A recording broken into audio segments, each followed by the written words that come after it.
Jadi kalau gini, Anda kalau bekerja, saya, Anda, kita bekerja, kan dapat gaji ya? Gaji. Ya, itu bahasa Arabnya gaji. Sekarang ada yang menyebut ratib.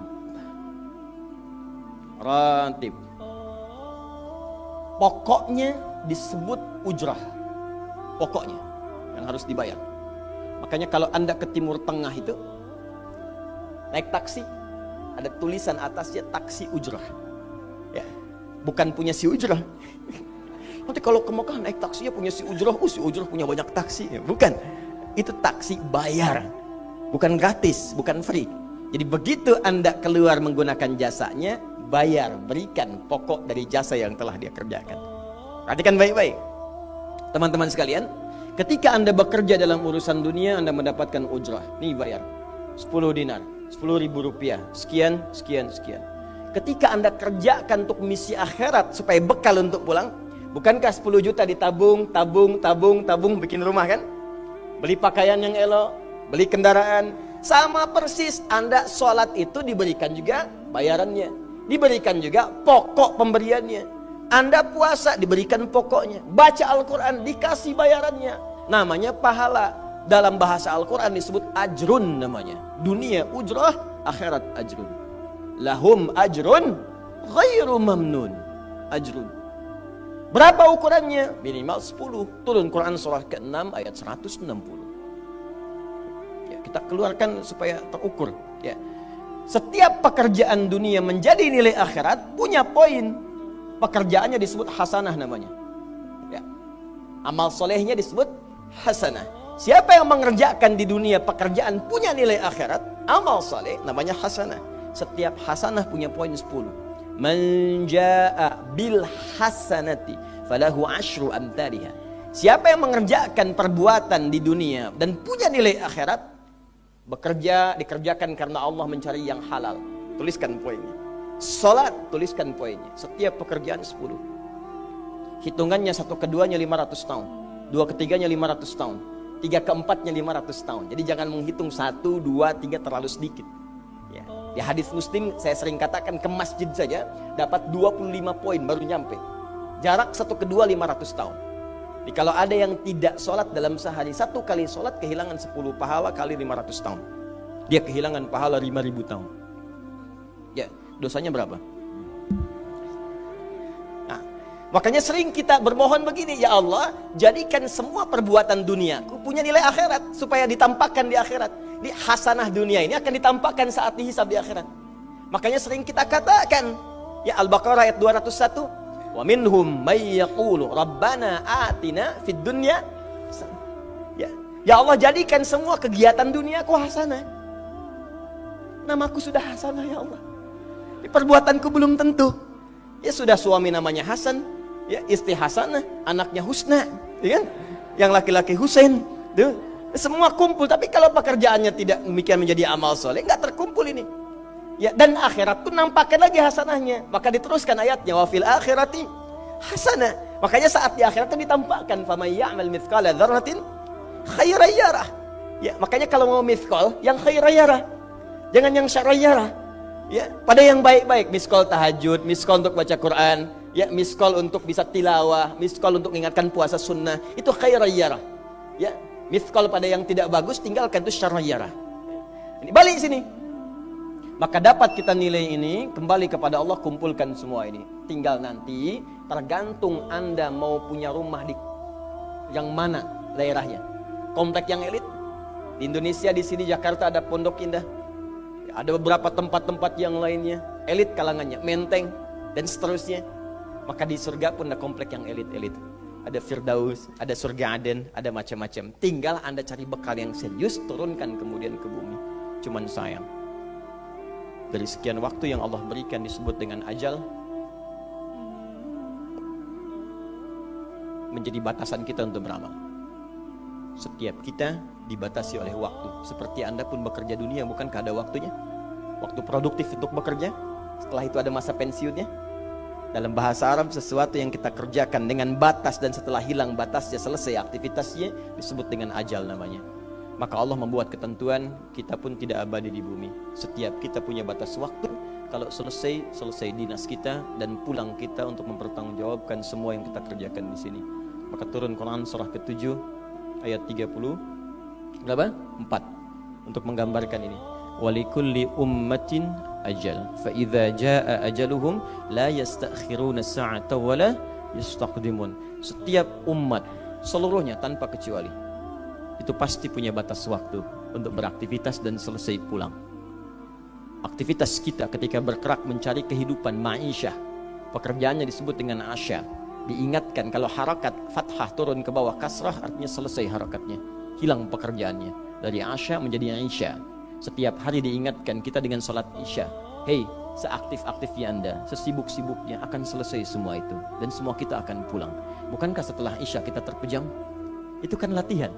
Makanya dalam doa saat akan tidur jadi disebutkan bisikallahumma amutu wa ahya. Ada riwayat lain ahya wa amut.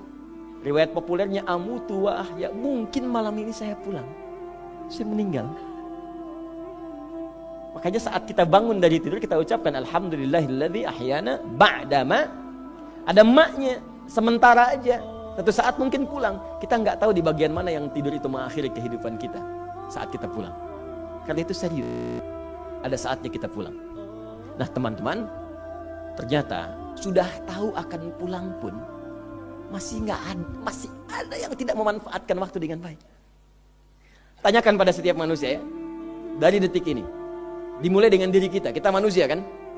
Tanyakan pada diri kita, Anda wafat tidak? Anda pulang tidak? Anda meninggal tidak? Kalau sadar pulang, maka cari bekal yang baik. Berarti Allah benar kan? Kata Allah setiap kita akan wafat. Kullu nafsin dha'iqatul maut. Setiap yang punya jiwa meninggal. Bahkan dikasih informasi jelas kok. Yang bawa maut disebutkan namanya malakul maut. Quran surah 32 ayat ke-11. Qul yatawaffakum malakul mautil ladzi wukkila bikum. Disebutkan. Bayangkan ya, kurang jelas apa lagi? Disebutkan punya waktu namanya ajal, akan wafat disebutkan, yang bawa wafat kematiannya disebutkan malaikatnya. Cara wafatnya disebutkan, Quran surah 89 ayat 27 sampai 30. Ya ayyatuhan nafsul mutmainnah, itu yang tenang, yang dahsyat dipukulin malaikat juga ada. Ya, Quran surah 8 ayat 50 itu ada sambil dipukulin malaikat. Ya. Maaf teman-teman sekalian, ini sudah jelas semuanya. Jadi aneh manusia itu. Sudah tahu akan meninggal, tahu ada kenikmatan, ada siksaan, tahu ada surga, ada neraka, tahu ada kenikmatan kubur, ada siksa kubur. Kenapa masih main-main juga? Kenapa nggak dimanfaatkan? Dan dia tahu ada yang menyolatkan, ada yang disolatkan. Apa nggak sempat terfikir ketika Anda wafat siapa yang menyolatkan? Bukankah yang paling indah yang menyolatkan orang yang selama ini kita rawat? Anak yang pernah dikandung, diberikan ASI, dirawat-rawat. Anda menyiapkan apa gitu? Kita menyiapkan apa? Sayang-sayang investasi keluar banyak ketika wafat gak bisa berlaku apapun. Bahkan ada yang sebelum wafat pun sudah dibuang dari keluarganya. Waliyadzubillah. Nah, sekarang dari sekian kegiatan aktivitas kita, berapa yang sudah punya nilai di mata Allah menjadi amal saleh? Sekarang kita ukur. Ya, sekarang kita ukur. Pelan-pelan sebentar ya. Ini rata-rata usia berapa tahun? Oh baik. 40 tahun ke atas ya. Ya. Walaupun atasnya mungkin agak banyak, atas gitu ya, bagian. Nggak apa-apa. Fokus sini ya. Edisi kali ini fokus saja. Biarkan saya yang datang, terangkan, tulis, hapus ya. Antum simak aja lah. Simak, tulis dengan baik, mau ketawa-ketawa sudah masuk surga alhamdulillah. Udah cukup dengan amin, lihat dulu. Ini saya sering sampaikan. Ini kita kasih batas standar di Al-Quran aja lah. 40 tahun misalnya. Ya, standar keseriusan beraktivitas. Ya, lihat sini. Konon dalam sebuah penelitian sederhana, manusia itu kalau dihitung-hitung aktivitasnya setengah dari usianya, itu umumnya walau tidak semuanya teralokasikan untuk tidur. Beristirahat, tidur. Dari mulai lahir, bayi kecil, tidur, dewasa beraktivitas, tidur siang, tidur malam, tidur macam-macam, tidur kecapean, tidur ngantuk, tidur lelah, tidur segala rupa, tidur. Setengah dari berapa tahun? 20 tahun. Baik. Sisanya beraktivitas, ya. Nah, itu berapa tahun? 20 tahun. Jadi di sini kalau kita hitung, ya kalau beriman, alhamdulillah kita sholatnya, puasanya, baca Qurannya, tapi juga kerjanya, tertawanya, candanya, macam-macamnya 20 tahun. Dari 20 tahun ini, berapa yang jadi aktivitas ibadah? Yang jadi ibadah berapa? Ya, jangan terlalu pesimis, ya ambil 10 tahun misalnya. 10 tahun ibadah. Nah, jadi di sini adalah sholatnya, baca Qurannya, puasanya, dan sebagainya, sedekahnya, infaknya. Apakah semua ibadah itu langsung diterima? Belum tentu. Syaratnya ikhlas. Wa ma umiru illa liya'budullaha mukhlishina lahuddin. Quran surah 98 ayat 5. Pertanyaannya, dari ibadah yang kurang lebih 10 tahun ini, berapa tahun yang ikhlas? Ya, ambillah tengah-tengahnya 5 misalnya kan. 5 tahun. Ini yang ikhlas, insya Allah. Yang ikhlas kurang lebih 5 tahun. Jadi usia 40 tahun ini, yang produktif amalan yang kurang lebih harapan kita diterima oleh Allah insya Allah 5 tahun. Dosanya berapa tahun?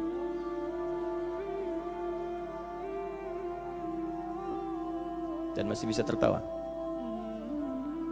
Dan masih mengharap surga. Masih ingin ke surga Firdaus. Masih ingin mendapatkan segala hal yang istimewa. Sementara kita sadar, gini caranya begini.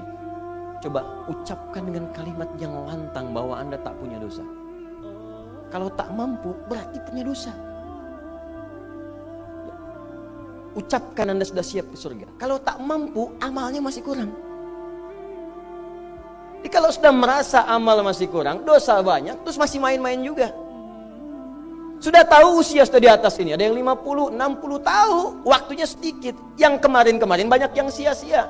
Jadi kalau yang kemarin-kemarin kurang, masa sisanya masih dikurangi juga? Anda 40 tahun, 50 tahun, 60 tahun. Sekarang anak 4, 5 tahun, bahkan matanya buta, ada laki-laki, ada perempuan, sudah jadi penghafal Quran. 5 tahun hafal Quran. Belum baligh.